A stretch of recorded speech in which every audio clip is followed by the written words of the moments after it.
आपको जीत की बहुत बहुत बधाई धन्यवाद और साथ ही दिवाली की बहुत बहुत शुभकामनाएं। जी। आपकी शानदार जीत हुई है, तो इस जीत पे आप अपने वार्ड वाल के नागरिकों को क्या कहना चाहेंगे?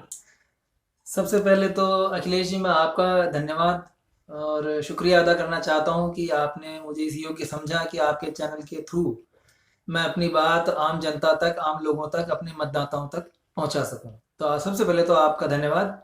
और अब जिन्होंने मुझे वोट किया है और जिन्होंने मुझे वोट नहीं भी किया है, उन सभी मतदाताओं का बहुत बहुत धन्यवाद, आभार कि जिन्होंने मुझे कम वोट प्रतिशत में भी, आपको ध्यान होगा अखिलेश जी कि हमारे वोट का, हमारे जो वार्ड का वोट प्रतिशत रहा वो केवल 36% ही हो पाया। इसकी वजह कोरोना भी मान सकते हैं या इसकी वजह और कुछ भी मान सकते हैं। कुल मिला के जब 36% की पोलिंग हुई तो सबके मन में ये था कि भाई वोट प्रतिशत इतना कम हुआ है तो इसका रिजल्ट, इसका परिणाम क्या आने वाला है। लेकिन ईश्वर की कृपा रही, आप जैसे मित्रों का आशीर्वाद रहा कि इतने कम प्रतिशत में भी मुझे 865 मतों से जो विजयी बनाया, यहाँ की जनता ने इतना प्यार दिया, इतना सम्मान दिया, उसके लिए मैं क्षेत्र की जनता को बहुत बहुत धन्यवाद देता हूँ, बहुत बहुत आभार प्रकट करता हूँ। साथ ही साथ जो दीपावली का परम पावन त्यौहार है, जब भगवान श्री राम अयोध्या पधारे थे, इस उपलक्ष्य में हम सभी भारतवासी जो दीपावली का त्यौहार मनाते हैं, तो मैं उम्मीद करता हूँ कि भगवान श्री राम के गुणों को हम सब अपनाएं। मेरे क्षेत्र के सभी लोगों को दीपावली की बहुत बहुत शुभकामनाएं, बहुत बहुत आभार और बहुत बहुत बधाई। तो सर, अब आप पार्षद बन गए हैं, अब रिसेंटली अब नेक्स्ट वीक के लोग बाग आपके पास आएंगे समस्या लेके, और आते भी होंगे शायद कि सब ये आप करा दीजिए, ये समस्या है। तो आपकी ऐसी चार पांच कौन सी पहली फर्स्ट प्रायोरिटी रहेंगी जिन्हें आप पूरा करना चाहेंगे? ये बात आपने सही कही है कि क्षेत्र की जनताओं ने जब इतना प्यार दिया है तो निश्चित रूप से उनकी उम्मीदें भी होती हैं और होनी भी चाहिए।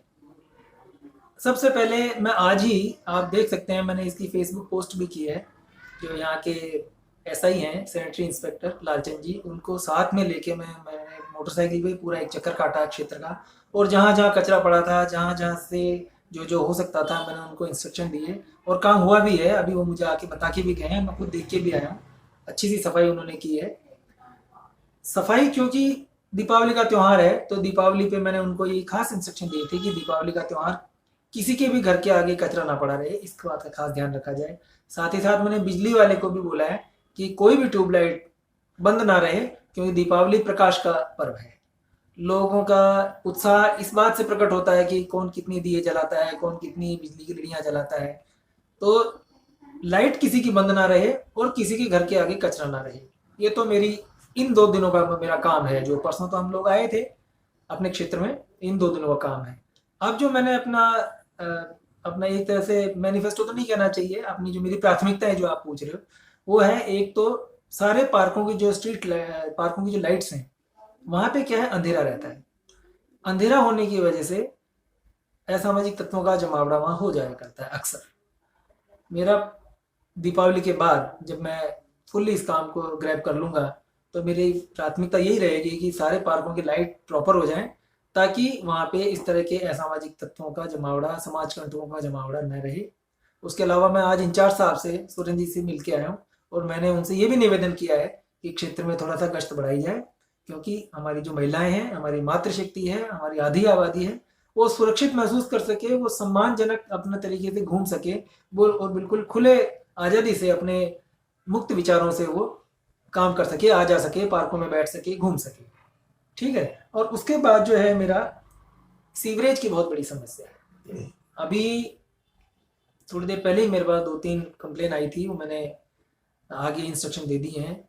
लेकिन ये सीवरेज की जो प्रॉब्लम्स हैं, ये तात्कालिक हैं।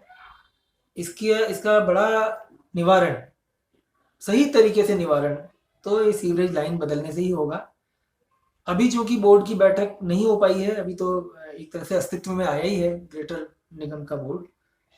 एक बार इसकी प्रथम बैठक हो जाए, मैं इस विषय को उठाऊंगा।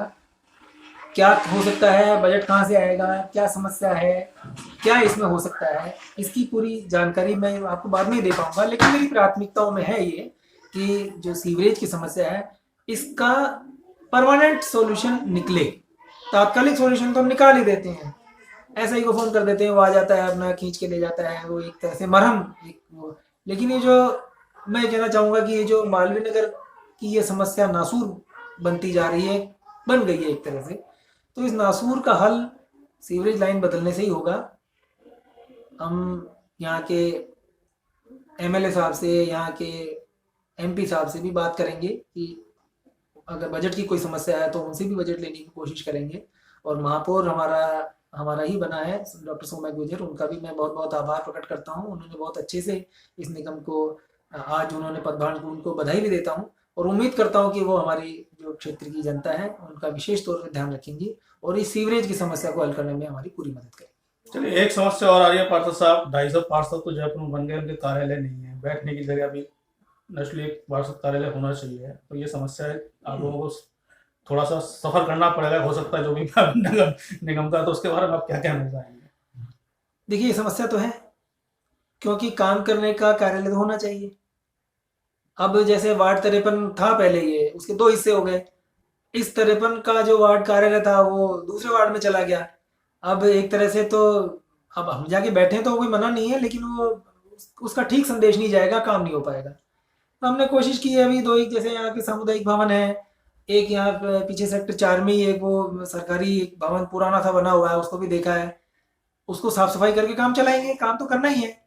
और जब तक उसकी साफ सफाई और जब तक वो ऑफिस अस्तित्व में ना आए तब तक घर से ही करना है, काम तो रोकना नहीं है, काम तो होगा। तो अभी तो मैं घर से ही इसको संचालित कर रहा हूँ, लेकिन भविष्य में हम आपको हो सकता है बहुत जल्दी उस ऑफिस में बुलाएं और हम चाहेंगे कि आप उस ऑफिस में आएँ, उस ऑफिस का मुआयना करें और वहाँ पे बैठ के एक नई तरीके से हमारा इंटरव्यू लें। चलिए, बहुत बहुत धन्यवाद।